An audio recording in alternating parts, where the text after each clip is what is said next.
नमस्कार, मैं हूं आपके साथ आस्था कौशिक। मुजफ्फरनगर से खबर आ रही है जगबीर हत्याकांड से जुड़ा मामला, जहां किसान नेता नरेश टिकैत बरी हो गए हैं।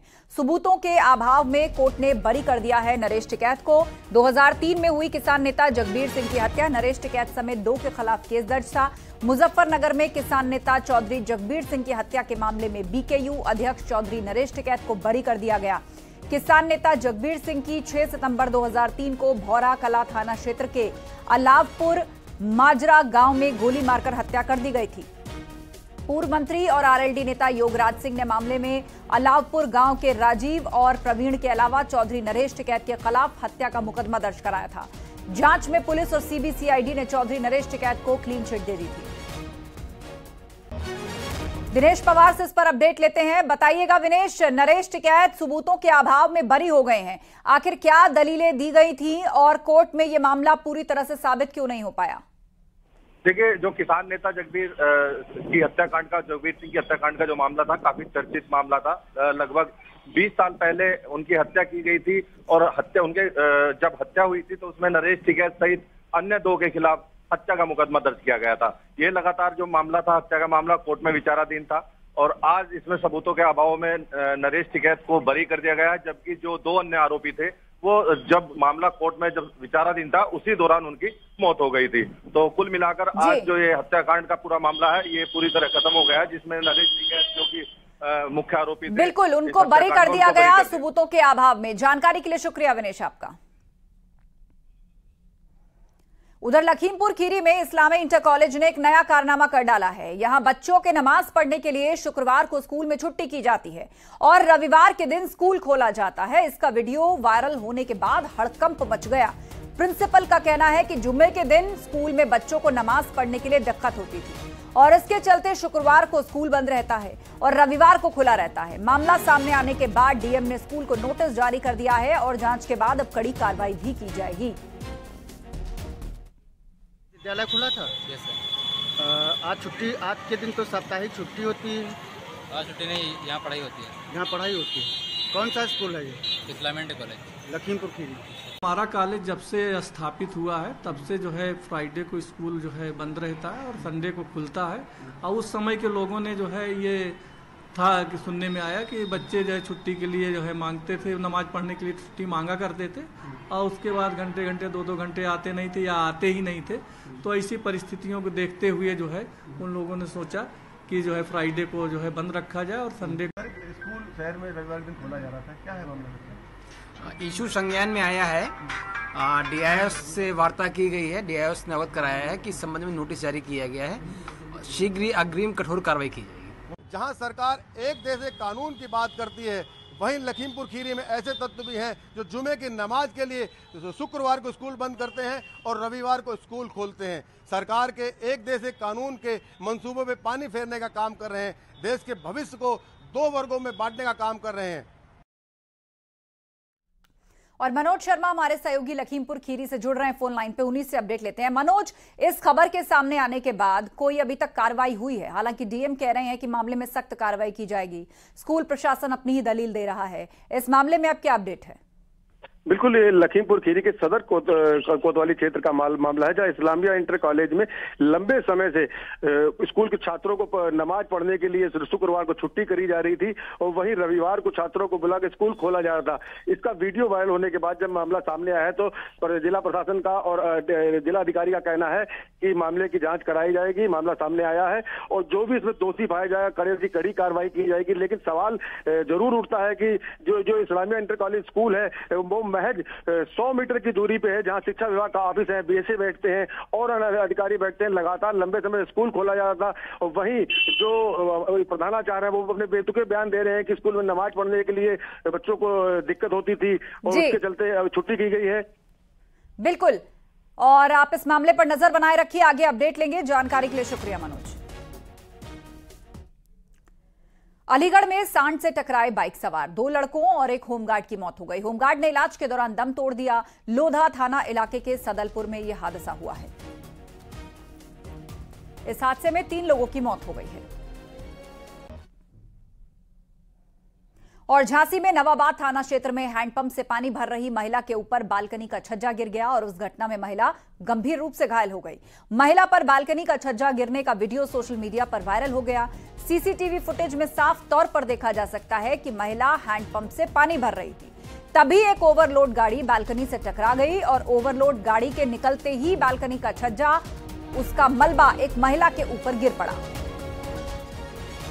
तो ये घटना सीसीटीवी में रिकॉर्ड हुई है। किस तरह इस महिला को चोटें आईं, एक छज्जा उसके ऊपर गिर पड़ा। आप देखिए, ये महिला खड़ी है, हैंडपंप से पानी निकाल रही है और अचानक छज्जा और मलबा उसके ऊपर गिर जाता है।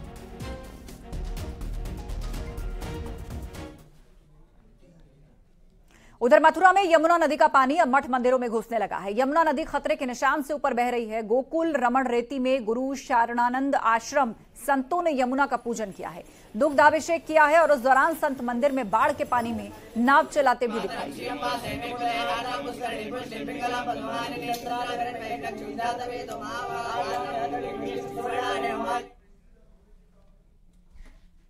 आगरा में यमुना का जलस्तर खतरे के निशान से ऊपर है और किनारे के इलाकों में पानी भर चुका है। प्रशासन ने लोगों को घर छोड़कर सुरक्षित जगहों पर जाने की अपील की है। घरों के बाहर नोटिस भी चिपकाए गए हैं, लेकिन लोग यमुना के बढ़े लेवल को नजरअंदाज कर अपने ही घरों में अब तक बने हुए हैं। यमुना का पानी कॉलोनी की तरफ जाने वाली सड़क तक पहुंच चुका है। राजश्री गार्डन कॉलोनी से न्यूज 18 संवाददाता ने इस पूरी घटना का जायजा लिया है। राजनगरी में यमुना खतरे के निशान से 2 फीट ऊपर बह रही है और राजश्री गार्डन में न्यूज 18 की टीम है। इससे जो है पूरे इलाके को खाली कराने के लिए नोटिस दिया गया था।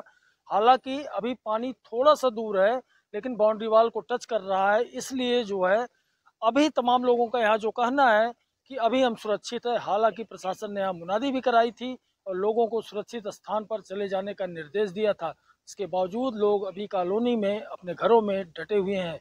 कैमरामैन बंटी के साथ हिमांशु त्रिपाठी, न्यूज 18 आगरा।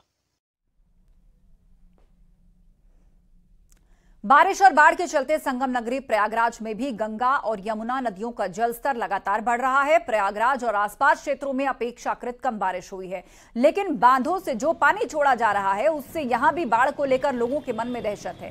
संगम में गंगा नदी में 2 जलधाराएं दिखाई देने लगी हैं। जिस रफ्तार से गंगा और यमुना नदियों का जलस्तर बढ़ रहा है, नाविक भी अपनी नावें किनारे की ओर ला रहे हैं।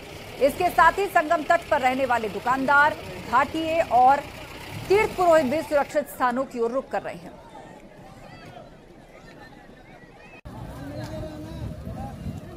दिल्ली और उत्तराखंड में जहां बाढ़ ने कहर बरपा रखा है, वहीं संगम नगरी प्रयागराज में भी गंगा और यमुना नदियों का जलस्तर लगातार बढ़ रहा है। आप देख सकते हैं इस वक्त हम मौजूद हैं संगम के तट पर और संगम पर किस तरह का नजारा है। यहाँ पर टापू नजर आ रहा है और गंगा की 2 जलधाराएं साफ तौर पर यहाँ पर देखी जा रही है। जिनको संगम में जाना है वो इस तरह से आप देख सकते हैं कि इस जलधारा को पार करते हुए जा रहे हैं और दूसरी जलधारा में भी यहाँ पर नावों का संचालन किया जा रहा है और साफ तौर पर यहाँ पर आप देख सकते हैं कि यहाँ पर किस तरह का नजारा है। और यहाँ पर आप देखिए कि सबसे बड़ी बात यह है कि यहाँ पर जो संगम का दृश्य है वो लगातार संगम पीछे सिकुड़ता जा रहा है। जो दुकानदार हैं, जो घाटिये हैं, उनको आप देखिए कि वो लगातार यहाँ पर आ रहे हैं और लगातार यहाँ से वो पीछे जा रहे हैं सुरक्षित स्थानों की ओर। प्रशासन ने भी सबके लिए अलर्ट जारी किया है। लगातार जैसे जैसे गंगा का जलस्तर बढ़ रहा है, जो दुकानदार हैं, जो घाटिये हैं, जो तीर्थ पुरोहित हैं, वो अपने तखत लेकर जा रहे हैं और सुरक्षित स्थानों की ओर जा रहे हैं। और एसपी विधायक दारा सिंह चौहान आज बीजेपी में शामिल हो गए हैं। बीजेपी में शामिल होने के मौके पर बीजेपी प्रदेश अध्यक्ष भूपेंद्र सिंह चौधरी, डिप्टी सीएम केशव प्रसाद मौर्य और डिप्टी सीएम ब्रजेश पाठक समेत कई वरिष्ठ नेता मौजूद रहे। प्रदेश मुख्यालय में बीजेपी के प्रदेश अध्यक्ष भूपेंद्र सिंह चौधरी ने उन्हें पार्टी की सदस्यता दिलाई।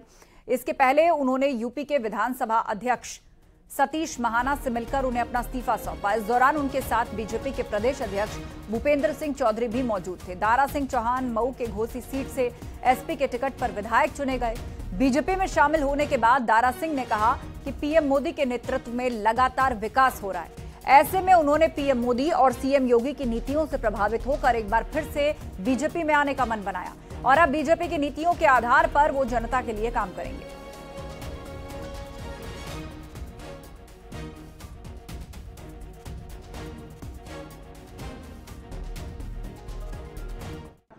दुनिया की कोई ताकत रोक नहीं पाएगी। तीसरी बात, प्रधानमंत्री और आज मोदी जी और योगी जी के नेतृत्व में जो विकास का काम, जन कल्याण का काम, गरीब कल्याण का काम जिस तेजी से आगे बढ़ रहा है, मुझे पूरा भरोसा आने के साथ आज भारतीय जनता पार्टी का मैं सिपाही के रूप में आज मेरे घर वापसी हुई है।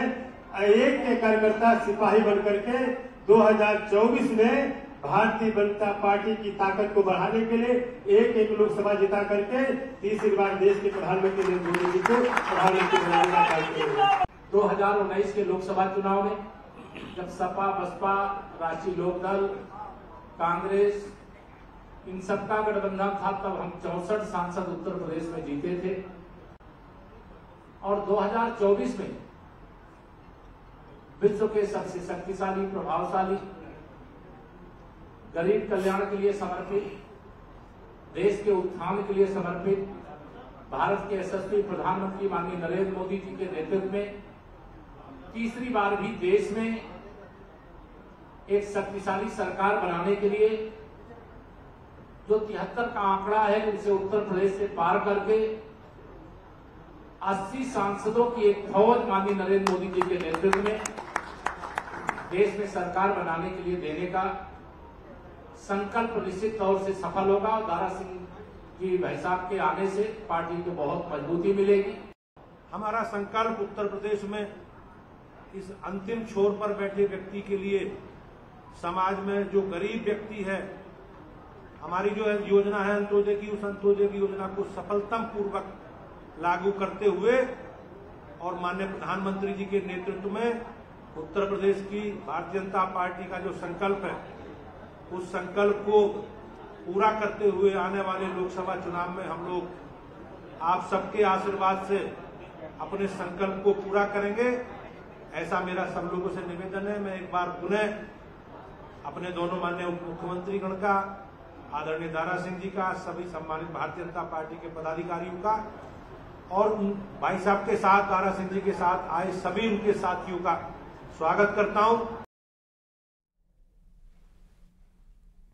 और इससे पहले दारा सिंह चौहान ने यूपी विधानसभा की सदस्यता से इस्तीफा दे दिया। दारा सिंह ने विधानसभा पहुंचकर विधानसभा अध्यक्ष को इस्तीफा सौंपा। आपको बता दें, दारा सिंह चौहान मऊ की घोसी विधानसभा सीट से एसपी के विधायक थे।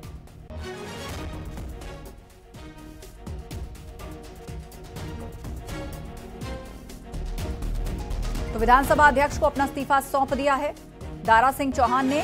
वो मऊ के घोसी से विधायक थे, अब बीजेपी के साथ आ गए।